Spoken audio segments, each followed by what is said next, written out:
Power star Saraswati पुत्र भोजपुरी के धरोहर पवन सिंह भैया जी रउआ लोग हमारे साथे बानी ना, तो बाकी लोग तो कोनो दिक्कत नहीं है। बाकी लोग कितना साथ देला रउआ लोग ही जानता नहीं, बाकी लोग साथ ना देला। तू लोग जितना हमारा फेरा में बारो उतना अगर अपना फेरा में रहता तो शायद कुछ कर जीता। हम क्योंकि फेरा में रही लेना कितना जना के लागत जे ओरिजिनल व्यू होला इनकर। बाप रे बाप गजबी कर व्यू भागत दुगो तार तो व्यू इतना भागत न बाबू, इतना धरती पे बाजत न कि हम धरती कई जगह तो धरती फाट गइल ह का नाम नहीं बंद कर कई जगह तो हम देखनी दरार पड़ल दानवा के धमक से गजब भाई। इतना दिन जे यूट्यूब ना रहो ओ दिनों खेसारी अलगे रहले लोग के प्यारे के वजह से। तो लोग जेकरा के प्यार करल ओकरा के तारलो।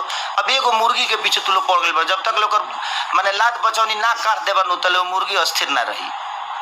अपना लगे कुछ नहीं खे ओकरो के गावे कोशिश कर लो, नया नया वैरायटी दलो जीवन में, राइटर बढ़िया बढ़िया रख लो। चोर सन के रख के भी मतलब कि तू चोर हो जाता रह नानू कल जाला इसे पागल हो गलो है।